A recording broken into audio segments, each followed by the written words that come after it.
Good morning, good afternoon. Great to have you here this morning with us. I'm Janice Kaminer-Resnick. I didn't need my notes for that. And I welcome you all on behalf of our leadership team, former Congressman Mel Levine, former LA County Supervisor Zev Yaroslavsky, and myself. We are very pleased today to welcome Aluf Benn, the executive editor of Israel's longest-running newspaper, Haaretz. To remind our audience, in the last few emails I sent to you, we provided a link to a terrific essay about the Israel-Palestinian situation and beyond, written by Mr. Benn and published in this month's issue of Foreign Affairs. I know from the back end of our systems that hundreds of the thousands of viewers watching today read that article. You can go back and read it after today's program. I provide the link as well in the email you'll get right after the program ends today. It gives an excellent historical and critical analysis of the situation in Israel, up to and including the events of October 7th and the Gaza war. I want to thank Aluf for being with us here today and for giving up your Sunday evening for us. Of course, Aluf is in Israel. Thank you also to Patt Morrison, who's right here in Los Angeles, actually downtown Pasadena, who is our exceptional moderator. Next Wednesday, this coming Wednesday, we will host the extraordinary political analyst and podcaster, Roy Teixeira. Roy is a political demographer, popular blogger, and the author of many books about American politics. He is a consultant with the American Enterprise Institute and will be interviewed by Madeline Brand on the topic of his newest book, Where Have All the Democrats Gone? The Soul of the Party in the Age of Extremes. Next Sunday, sorry about taking 2 of your Sundays in a row, but that's the way it is when we are trying to get speakers from Israel because of the time difference. It's the mornings in the West that works for our guests in Israel. Next Sunday at 11 a.m. Pacific, we will hear from former Israeli ambassador to the United States and former member of the Israeli Knesset, Michael Oren. Aside from his impressive career as a diplomat, Michael is an essayist, historian, novelist, and politician. He's written books, articles, and essays on Middle Eastern history and foreign affairs, and is the author of the New York Times bestseller, Ally, My Journey Across the American-Israel Divide. He also wrote many other books, which have won the Los Angeles Times Book Award, as well as the National Book Award. We hope you will join us next Sunday at 11 for our Israeli and Crisis Briefing number 12, to be moderated by Larry Mantle. We are bringing you diverse Israeli voices in these Israel and Crisis programs with the hope that you find each speaker interesting and shedding valuable light on the crises and dilemmas facing Israel and the Jewish people and the American people since the onset of the current crisis this past October. Now, to introduce our guest, please welcome a critical member of our America at a Crossroads leadership team, my colleague, friend, the former Congressman Mel Levine. Mel? Thanks very much, Janice. I'm very pleased to welcome Aluf Benn, one of the most respected and knowledgeable journalists and authors in Israel. As Janice mentioned, Aluf is the longtime editor-in-chief of Israel's longest-running newspaper, Haaretz. He has held that position for the past 13 years. His work is consistently superb. I always look forward to it, to the times when he has significant articles to read. And as Janice mentioned in her preliminary comments, I also want to especially recommend his foreign affairs piece from about 6 weeks ago, entitled Netanyahu's Israel. It's superb. It pulls together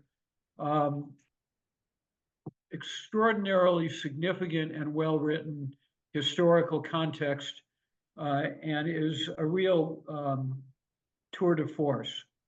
Aluf will be interviewed by our superstar interviewer, Patt Morrison, who is the much heralded and honored LA Times reporter and broadcast journalist, whose honors include Pulitzers and Golden Mikes. And we are very fortunate to have Pat here again today to interview Aluf. Pat? Thank you so much, Mel, and thank you to everyone who's watching and everybody who supports this program, which, as you know, over the weeks and months has become so vital to our understanding of what's going on here at home and abroad. Aluf Benn, thank you for joining us. It of course is the 6th-month anniversary of the Hamas attack on Israel, 1,200 people slaughtered, the especially vicious sexual assault of women, more than 200 people taken hostage, and about 120 people who remain hostages to Hamas. Before we get into particulars, what has the mood, the sense been like in Israel today on this anniversary?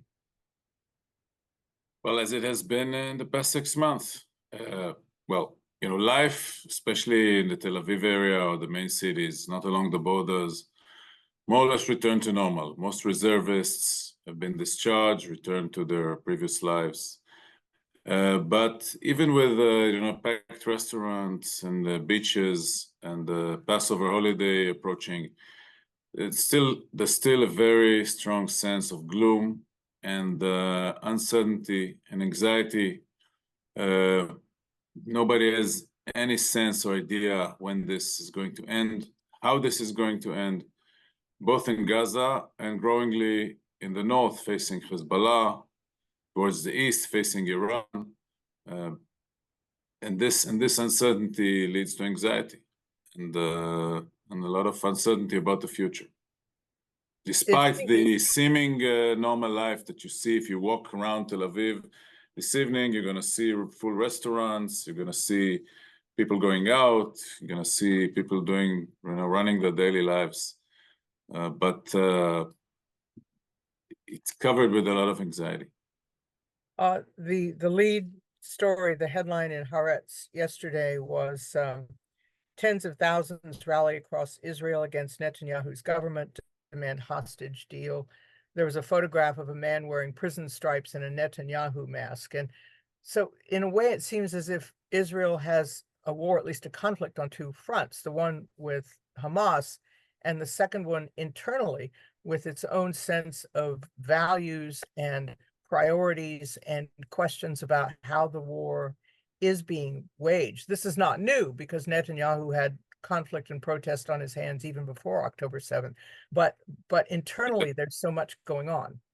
Well, in the 9 months preceding the war, which now appear to be some kind of a quiet antebellum period, it wasn't like that because there was an effort by Netanyahu and his coalition to overhaul Israel's judicial system and to shift a lot of the priorities and budgets towards strengthening parts of this coalition, the Ultra Orthodox community, West Bank settlements, approaching annexation of parts of the West Bank gradually, and especially the judicial overhaul, which we called a coup, kind of a coup initiated by the government, prompted the strongest ever protest movement in Israel's history.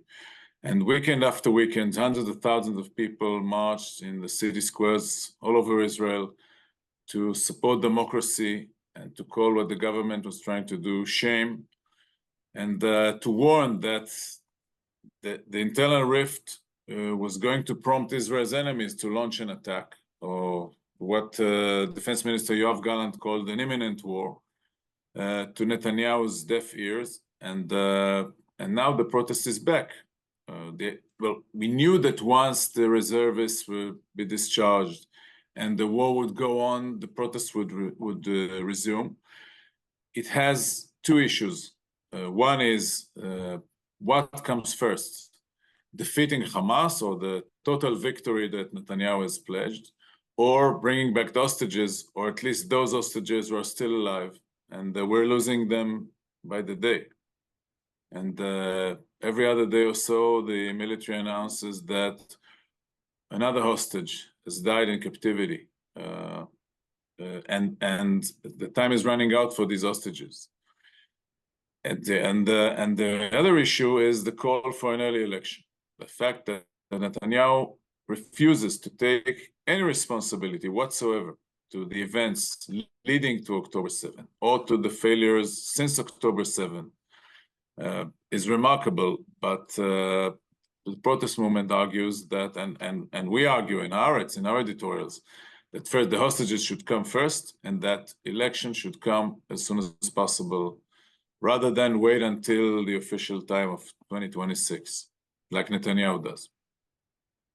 We'll get more into the politics of that, but is there a sense that Netanyahu is waging this war, if not principally, at least in part, the way he's doing it for his own benefit?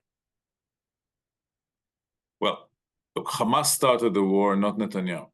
Netanyahu would have preferred, I didn't ask him, but I'm sure that just like any other Israeli, he would have preferred without the war.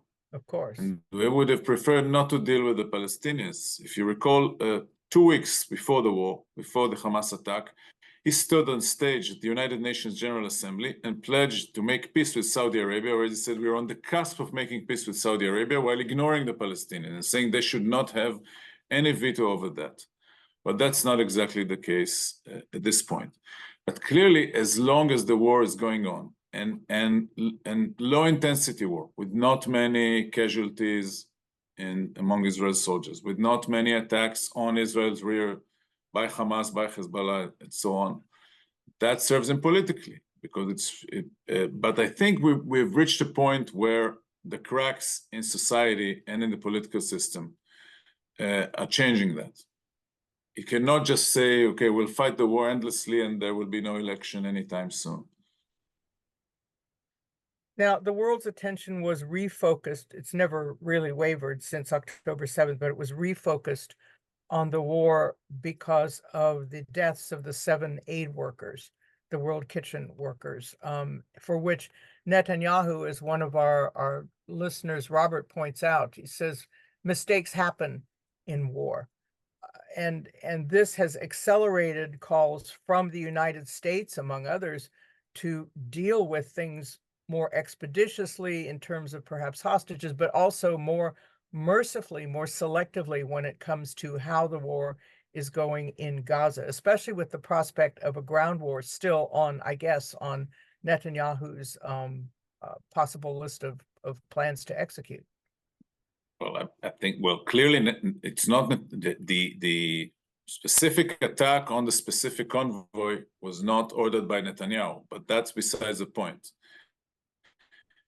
And the point is, from the political level, the point is that Israel has refused from the beginning of the war to allow any aid to enter Gaza through Israeli territory. And the problem is exacerbated for the hundreds of thousands of Palestinians who had remained in northern Gaza during the Israeli invasion and refrained from going south as refugees, as displaced persons towards Rafah, like most of the population there. And the shortest route for aid to these people is from the northern Israeli checkpoint at Erez.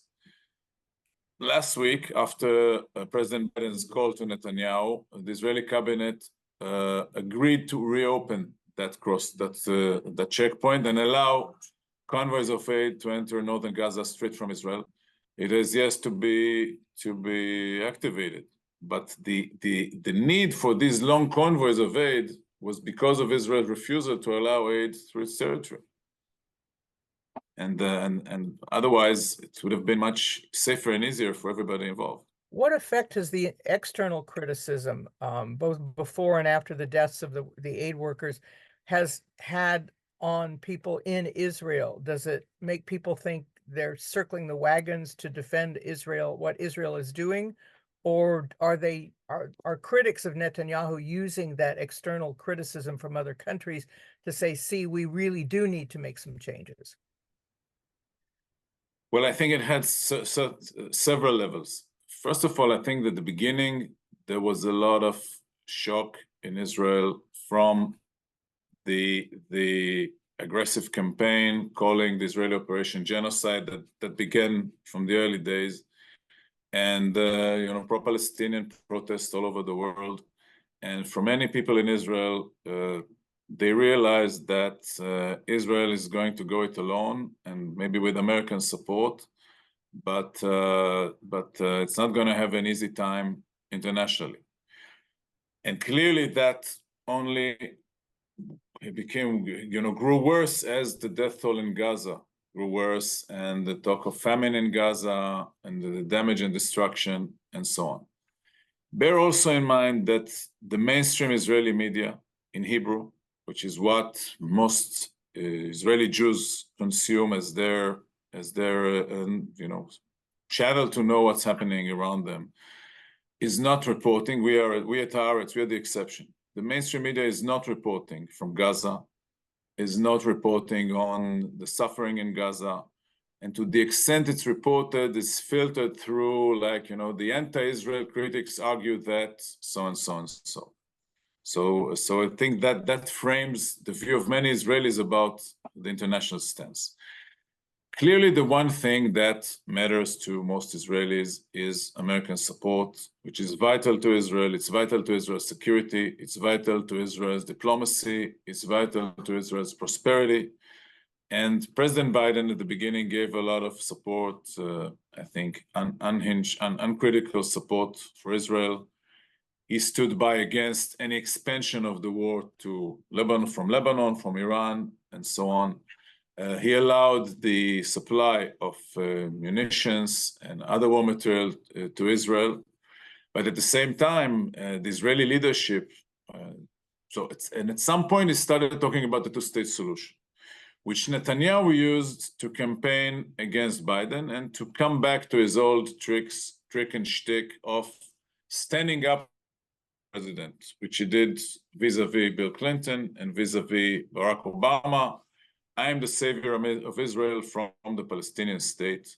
At some point it appeared as if he and Biden were playing politics together. So both had a good time arguing with each other. That stopped when Biden told Netanyahu that if he wants to keep the channel of military supply going, then he would have to change his policy. And clearly we see that Israeli offensive slow down, the ground offensive and even the air offensive slowed down considerably in recent weeks. And the talk of the Netanyahu promise to invade Rafah, where 1.5 million Palestinians are crowded, so far appears to be empty word. Just putting the blame of why didn't you win the war because Biden told me not to do that. And clearly the part of the criticism of Netanyahu, as you said, is focused on his destruction of Israel's system of alliances around the world. And again, this is a very seasoned diplomat and prime minister, the longest serving prime minister that Israel has ever had, who built his career on his presumed ability to talk to the leaders of the world and be one of them. And clearly that is eroding. The balance that you were talking about with the United States has shifted because this phone call last week with Biden and Netanyahu, that the phrase here was that Biden has put Netanyahu on probation to really behave, to have more consideration of humanitarian matters, and to reconsider what had been the plan about Rafah. And it would seem to me that, and to a lot of observers, that coming from Biden, who has always been such a staunch ally of Israel, those are not hollow words, that this is something that will be followed up on should Netanyahu not act accordingly. But on the other hand, he's the leader of a sovereign nation. So where do matters stand now as to what things look like going forward? Well, I think the dilemma here is this. Netanyahu is dependent on two far-right parties in his coalition. And these parties oppose a hostage deal. These parties want to fight till the end. These parties, so to pass the decision on reopening the Erez crossing and allowing more humanitarian aid through Israel into Gaza, he called the cabinet, but then he had the vote before one of the far-right leaders arrived, so that when Itamar Ben-Gvir, when he arrived at the meeting, it was already fait accompli. So he could not argue against it. And Netanyahu has the threat that if he goes too far in the eyes of the far-right towards the American position, they would ditch him and force him into an early election, in which, according to the polls, he has a very good chance of losing. So he's trying to play both the Americans and his coalition partners at the same time. That's one power block. The other power block is the military. the military in Israel traditionally has been very much attuned to what America is saying, and they were followed by American officers who have been visiting, going in and out of Israel from the beginning of the war, very much involved in the, overseeing the operational planning and supplying this needed bombs and other munitions and aircraft and so on and so forth. So Netanyahu knows that you can argue against the United States up to a point. Historically, if we go back all the way to 1948, on the issue, more often than not, the US followed the Israeli cue rather than the opposite. The US has been very, very, I would say the US was less generous in allowing Israel freedom of action against other regional actors like Iran or Syria or Iraq in the past. But on the Palestinian issue, it followed the Israeli cue. This time, President Biden has told Netanyahu to change policy on the Palestinian issue. Biden cannot impose the two-state solution on Netanyahu during an election year. This is not going to happen. But Netanyahu, who was the Israeli ambassador to the United Nations at the beginning of his career, knows very well the cruciality of the American veto power at the Security Council for any Israeli policy. And Biden already issued a warning by abstaining from the last ceasefire resolution, although that was not immediate. The immediacy was the end of Ramadan, which is this week. So this week we have to watch whether this is the ceasefire / hostage exchange, prisoner exchange talks in Cairo are getting anywhere, and there are rumors of some temporary ceasefire during the Eid al-Fitr that ends Ramadan. This might be a turning point or some turning point. One of the forces that's underpinning Netanyahu's coalition is the Ultra Orthodox, but the Supreme Court in Israel has ended the system of exempting Ultra Orthodox from military service, which has existed since Israel, since 1948. To what extent could that be carried out? Would it unbalance the coalition? Again, back to the internal forces that you've been talking about since the beginning. Well, clearly, the Ultra-Orthodox, just like the far right, could topple Netanyahu by ditching the coalition and forcing an early election. And one of the main things for the Ultra-Orthodox parties and their communities and their rabbis, who are the real leaders behind the scenes politically, is the draft exemption for their youngsters that are approaching 1/4 of those who would otherwise be drafted in Israel. It's a huge number, and for many years there's been a status quo in which the military didn't really want these Ultra-Orthodox, and most of the seculars and modern Orthodox who do serve in the military lived with it. This time, Israel has already lost 600 soldiers killed in action, about 200 on October 7th, and the rest since the ground offensive. Thousands of wounded, and both the conscripts and the reservists are being called to extended periods of time. So drafting at least some of the Ultra-Orthodox makes sense to the military and to the rest of society. So at the beginning of the war, there was a strong voice in the national religious, the modern Orthodox, so to speak, and the secular communities, that this time we must draft the Ultra-Orthodox. The military is still sitting on the fence on this one. The draft exemption ended on April 1st. Last week, nobody was drafted.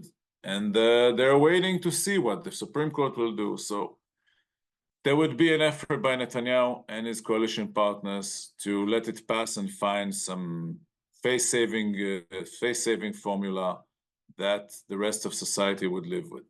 But clearly, it's a political issue. And for the past 3 or 4 years, time and again, it came to haunt the Netanyahu coalition. We will be taking your questions shortly. You can put them in the Q&A and we'll get around to them starting in a few minutes and bring your questions into the conversation. Aluf, the Associated Press ran a 6-month anniversary story about the Gaza attacks, the massacres, and listed a number of things that had not yet been addressed or that were still problematic. And one of them is that there's no real exit or consensus plan for Gaza's future, and the other that Hamas is not going away, both of which Israel has to deal with both on a day-to-day basis and long-term. Can you speak to those two matters? And the third one, which is the issue of Israel's northern border with Lebanon, where tens of thousands of the Israelis who lived there before the war were evacuated and have yet to return to their homes. And while there's no ceasefire or there are no serious talks with Hezbollah at this point, they say that before the Gaza war ends, they don't talk to them. Look, Israel has no plan for the future of Gaza. There is only the far right in Israel calls to annex or to control or to occupy, no matter how you want to call it, the northern part of Gaza, to drive out the remaining Palestinians from there and to rebuild Jewish settlements in that area where most Palestinian homes, cities, villages, private property, public property were demolished or destroyed. So far, it's not a marginal voice. Many members of Likud, of Netanyahu's party, also support it, but clearly this is going to face strong international resistance. But it's in the air. Other voice is the military that said that they want to declare about 1/6 of the Gaza Strip territory as security cordon. They demolished everything there, homes, uprooted trees, etc. And it's a no man's zone that whoever would enter it would be killed. And that is supposed to give more security to the people in the Israeli villages and towns along the border that also have yet to return to their pre-war homes. But this is not a long-term strategy. The international idea of getting the Palestinian Authority from the West Bank to have some control over Gaza, especially on the civilian matters, has met Israeli resistance. And it's unclear whether the Palestinian Authority can do that. They were expelled by Hamas from Gaza 17 years ago. So that leaves Hamas that is still in charge in the southern part of Gaza. And they have tried to cripple any Israeli effort to manage the aid or humanitarian aid or any civilian services through local clans and so on. So clearly this is a major failure, both in terms of Israel's, the government and the military pledge to demolish Hamas, but also in terms of the return of the Israeli villagers to the villages along the border. Would they be willing to live with even a weakened Hamas? And these are big questions. I don't think there's enough debate about these issues in Israel at this point. The main debate in Israel is about bringing back the hostages, well, those who are still alive as soon as possible, and not to discuss the long-term future of Gaza. For a long time, the government was unpopular, but it led a very popular war among the Israeli Jewish society. The Israeli Arab society from the beginning called for immediate ceasefire and prisoner exchange, and that is the mainstream thinking among Israeli Arab citizens. The Jewish society was very supportive of the war, very much supportive of the demolishing Hamas. At the beginning, some of the opposition voices were talking about bringing back the Palestinian Authority to Gaza. Very quickly, they followed Netanyahu's cue, realizing that this was an unpopular position. And now even the left-wing politicians in Israel wouldn't say the dreaded words Palestinian Authority, let alone Palestinian state in the future. So the Associated Press was right on the mark on that. And as I said, there is still no idea how to bring back the people to the north, where there was no massacre, no invasion, only sporadic attacks by mostly anti-tank and other small weapons by Hezbollah, and that still keeps tens of thousands of Israelis away. The attacks of October 7th are being called the 9/11 of Israel, that the parallel impact. But As you know, in the United States, it took, what, 10 years to find and kill Osama bin Laden. It took years to suppress the forces, the extremist forces, and not altogether entirely, that were behind that attack. Is this a prospect that Israel is looking at too, 10, 12, 15 years, or ever? Well, look, the conflict is not, begun on October 7th. It went on for years with different waves and scales of violence. Clearly, it might take years to catch Yahya Sinwar, the leader of Hamas, and his inner circle. But I think the main difference here between this and 9/11, it's, in terms of the shock, look, even those among us who warned that Netanyahu was leading Israel to a disaster because of his insistence on judicial coup, on tearing society apart, on gaining more and more power regardless of the consequences. And the memories of the shock of the 1973 Yom Kippur War came back to the fore. Even those of us warned against these things were shocked by, we did not expect it to happen. And well, neither we nor the intelligence services or the security chiefs expected it to happen from Gaza.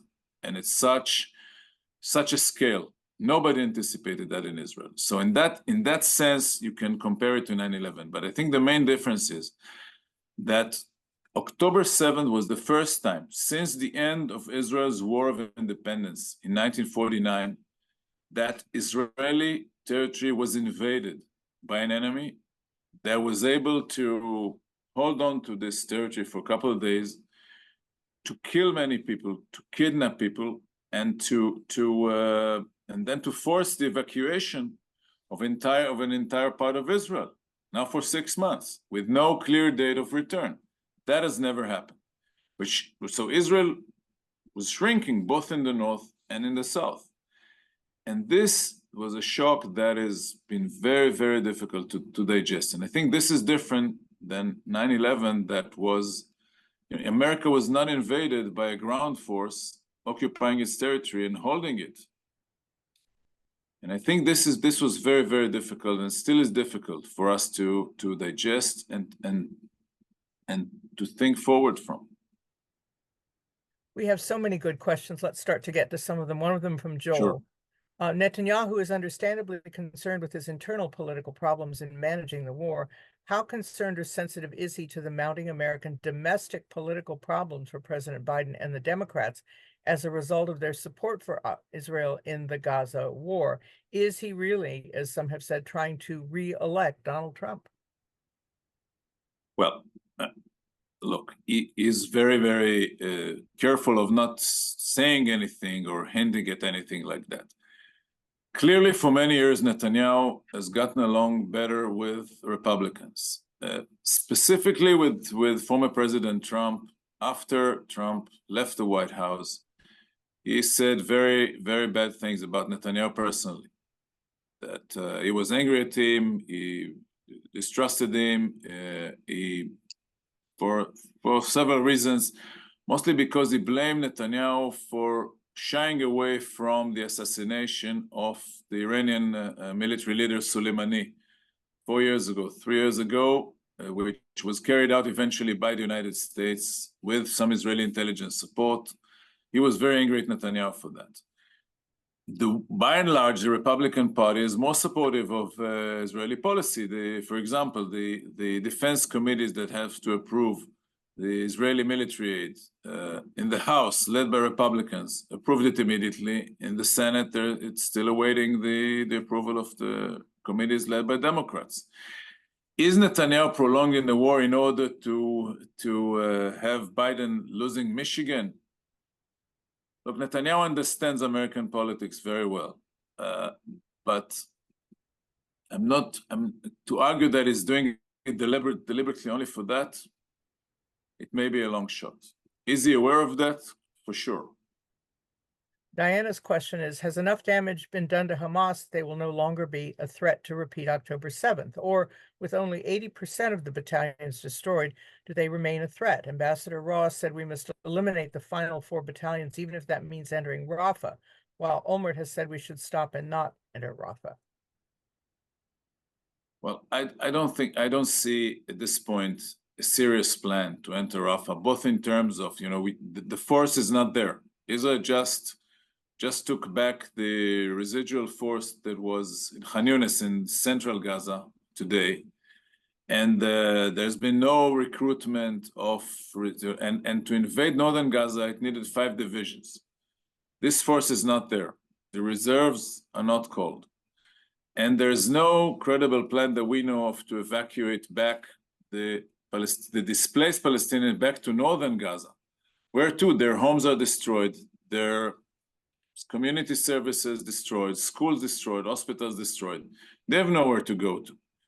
And Israel is not going to rebuild Gaza and then invite the Palestinians from Rafah back in. Clearly, Hamas is not in the best shape. They could not, the last rockets fired on the Tel Aviv area, towards the Tel Aviv area, were on New Year's Eve. Occasionally, they can fire a small rocket along the border. It's not the same firepower that they had before. And clearly, they would take them several years to rebuild the force to invade Israel. But Hamas, as an organization, its main command and control system, its military leadership is still there. Not intact, but it's still there. They could rebuild, and so far, they have not shown any remorse, any signs of surrender, or any signs that under such and such terms they would be willing to live with Israel, to recognize Israel, to forego their charter, calling to eliminate Israel. So it's a big dilemma here. Phil in Tucson says the Washington Post says that 68% of Israelis oppose any humanitarian assistance to Gaza.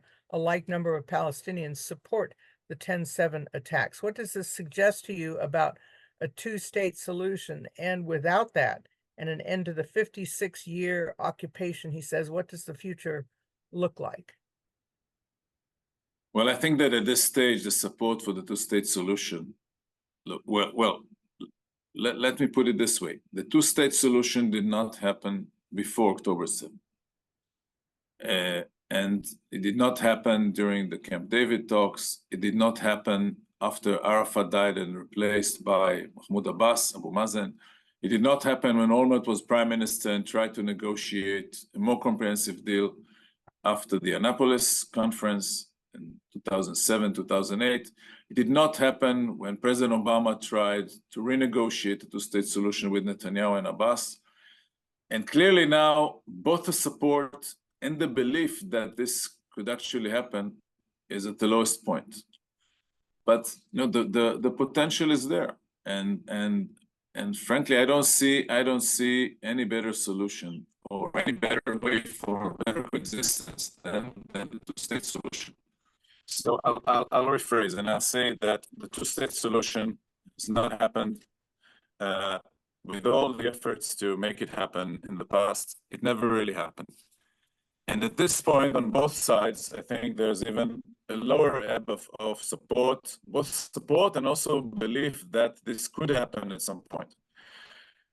I don't see a better way for Israeli-Palestinian coexistence than the two-state idea, solution, formula, agreement, no matter how you want to call it, but it's going to take a very major effort to make it happen. Now, in the past, can you hear me now? Yes, go ahead. In the past, after the 73 war, when Israel was attacked by Egypt and Syria, 4 years later, Egypt, the initiator of the war, signed a peace treaty with Israel, with the same leader who initiated the war, Anwar Sadat, signing a treaty with the different Israeli government, with Menachem Begin, who replaced Golda Meir. And these changes can happen. Both breakthroughs of the peace process in the 1990s and the early 2000s happened after the first and second intifadas. Well, after the first intifada, Israel was dragged into the Madrid and Oslo peace process and eventually allowed the existence of the Palestinian Authority, withdrew from some areas of the West Bank, and created the Palestinian autonomy that is still there. In 2005, Israel withdrew from the Gaza Strip. Well, that now appears to be a less successful endeavor because it eventually led to the rise of Hamas and to the buildup of the Hamas military power there for 17 years. But having said that, this crisis can lead to a resumed path towards negotiating a Palestinian state, but this will take a while. It's not going to happen tomorrow. And it's going to take a lot of effort on the part of Israelis, Palestinians, and the international community to achieve that or even to negotiate it. We have a question from Robert. It's kind of a follow-on to what you were just speaking of. Won't killing so many Palestinians create a hatred in Israel among the thousands of relatives who are left alive? Is there a net gain for Israel in this aggressive approach? I don't think there's a net gain for anybody with killing so many people, but the issue is not that their specific relatives will be angry or would seek revenge. Look, it's been a bloody conflict for many, many years, decades even, and the issue is very difficult to measure hatred, because when you saw what happened on October 7th and the massacre of Israelis by Hamas and by other people from Gaza who followed Hamas into Israeli territory, can you have more hatred than that? So it's not just a matter of expediency. You need to protect as many civilian and innocent lives as possible, regardless of calculation of strategic necessity or would there be more hatred afterwards? We have enough hatred as it is, and we had enough hatred as it was before the war, and we saw it. We have so many questions along the line of Michael's about whether you think an alternative to the attacks on Gaza that would have decreased civilian casualties, in other words, a different strategy, knowing how Hamas embeds in civilian populations, or was this the only way to go about this? Look, if you want to fight against Hamas, you have to go after them, and they hid among the civilians. Could Israel, the IDF, have employed a more focused targeting system that would have led to less killing and less destruction? Apparently they could, but I must say that by and large, the Israeli society, the Israeli Jewish society, supported whatever the military was doing, and to this day, there's no big debate about what happened to the Palestinians during the war. Most Israelis are either ignorant about it, careless, or even supportive of the punishment of the Palestinians. As you can tell, we are having technical difficulties with Aluf Benn in Tel Aviv, so I hope you'll bear with us as we're bringing in your questions for him as well in this discussion. I wonder if you can, because we had this, your article in Foreign Affairs mentioned at the beginning by Janice, if you could briefly sum up what that article points to. You open with Moshe Dayan's remarks at the April 1956 funeral of a young man who was killed by Palestinians as he was patrolling his fields on horseback. And what Dayan had to say then was very unexpected and a very good message for today, as far as you're concerned. Dayan said two things. One thing, he said that the blame for Roy Rothberg, for that young man killed in that attack, was not on the hands of the perpetrators, but on our hands. Why? Because the Arabs, the word Palestinians was less used at the time, were living in the refugee camps in Gaza, to where they were displaced from what is now Israel.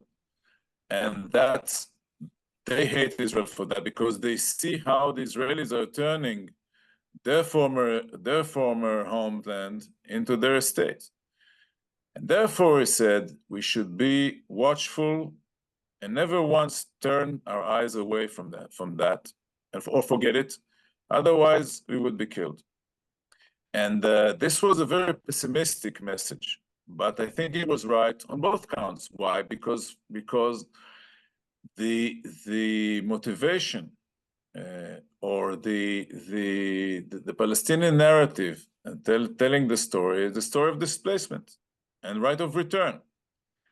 And then while some of the Palestinians and the Palestinian Authority and Mahmoud Abbas and the PLO who had signed the Oslo deals with Israel agreed to partition and to discuss how to have the land divided between Israelis and Palestinians, Hamas never agreed to that.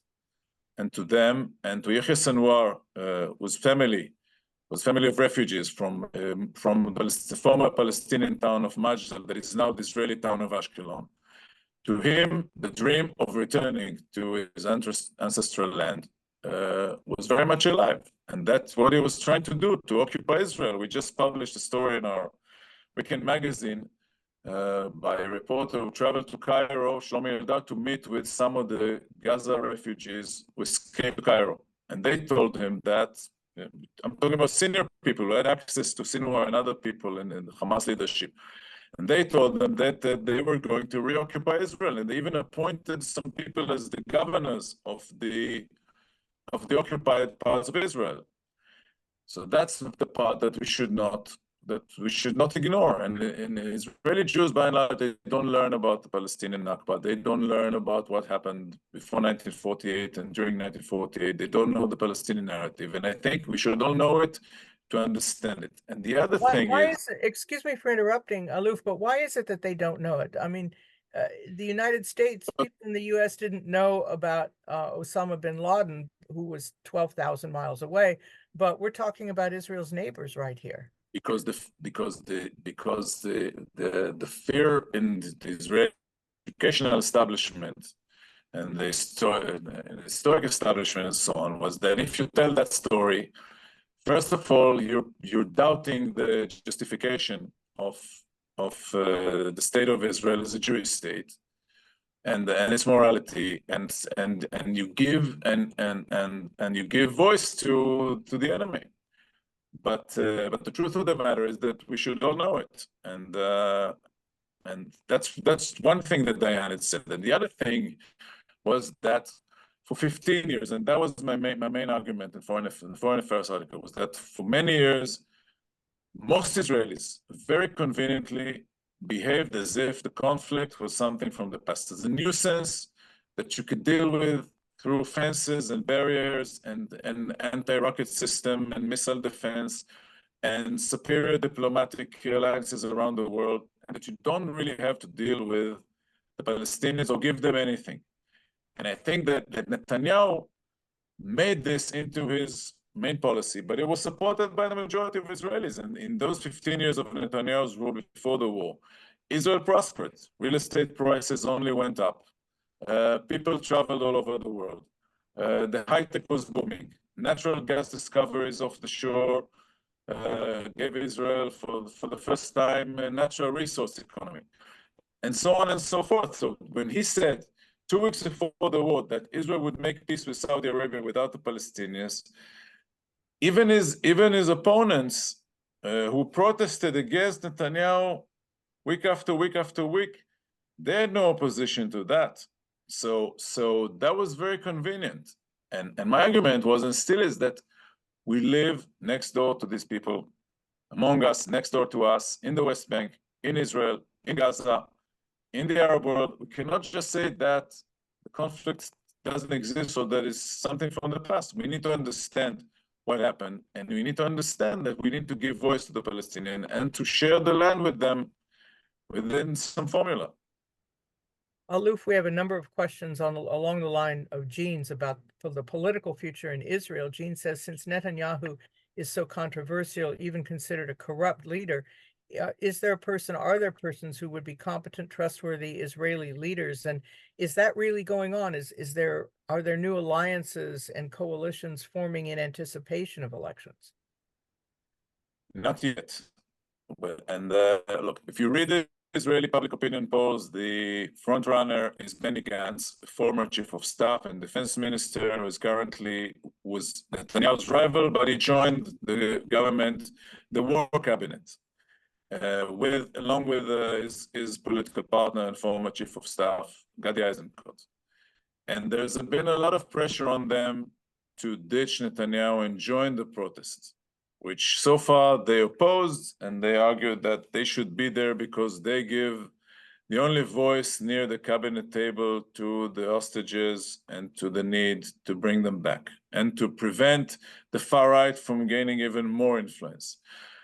I think that we reached a point where they overstayed their welcome and their usefulness in the coalition, and they should join the opposition and fight Netanyahu from there.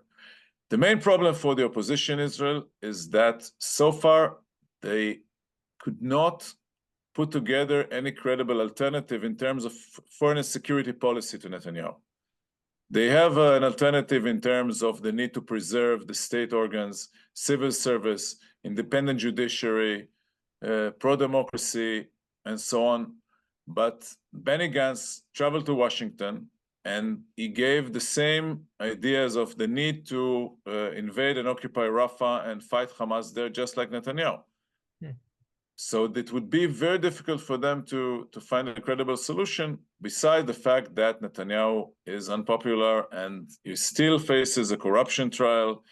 Every day we can wake up to the news that Netanyahu signed a plea bargain and resigned. These boulders, it's still juggling all these fronts. Well, along those lines, Victor wants to know, with 64 seats in the Knesset, do you think it's likely the government would call for early elections? It doesn't seem so. Well, first of all, we need to bear in mind that political eulogies of Netanyahu have been plentiful, and so far defeated all of them. Even when he lost the election, he came back twice. He broke the record of longevity in the prime minister's office. He broke the record of political comebacks in Israel. So I would not underestimate Netanyahu's ability to win elections, even if there is an early election. But so far, the coalition has been very stable. It's very coherent ideologically. It calls to make Israel, look, it's the coalition building agreements and the government guidelines of last year are actually a blueprint for a very different kind of Israel, more autocratic, more theocratic, and calling for the annexation of the West Bank. And that has not changed. And the coalition parties have been working and are still working very hard to implement that vision.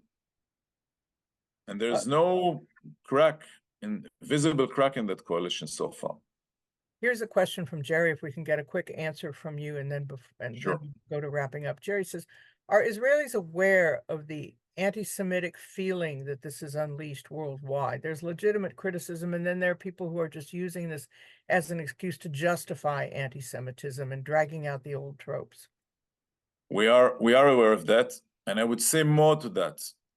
I think that Sabra Israelis like me, look, I'm a second-generation Sabra. I had stories about anti-Semitism in my family from my grandmother about the shtetl. I think that for the first time, Sabra Israelis have faced visible anti-Semitism, even if it's through media reports about what's happening around the world, and not in Israel. I think that for the first time, it came to haunt us in Israel. So I believe that people here are very much aware of that. There's debate, but you could see that during the protests before the war, many Israelis, liberal Israelis, would say, I have a foreign passport, I'm going to leave to Europe, to the United States, to Canada, whatever. And after October 7, many of them realized that these places are not so welcoming to Israelis these days. And this is one expression of anti-Semitism that hits Israel, not hitting the Jews in the diaspora. You guys are facing it day to day in your real lives. And maybe we could get you to put your video back on for your last comment. Let's see Sure. how well Let's this try. would work. So we have about really literally a minute left, and we try to end on a positive note. So is there something that you can tell our audience, who, as you can tell, are very invested in this? What's positive? What's hopeful? It's difficult to say. I hope that there would be some formula for ceasefire and bringing back the living hostages and at least ending that part of the war and finding and devising a strategy for a post-war or for a day after Gaza. I hope for in the very near future for a ceasefire combined with the return of the hostages from Gaza, the living ones, and as soon as possible. And after that, to devise a post-war or a day after strategy for Gaza, for the Lebanese border, and to continue the fight for Israeli democracy and for replacing this government. Aluf Benn, the editor of Haaretz, thank you so much. We're sorry you were having internet problems, and we hope that when you join us again, we'll have a little better luck and get to see your face through all of our conversation. Sure. Thank you to all of you who submitted questions. I'm sorry we couldn't get to them all, but we'll have Mr. Benn back, and we hope you'll stay with us throughout for all of our programs here about Israel and about the state of the world in the United States with these upcoming vital elections in the United States. Thank you again so much.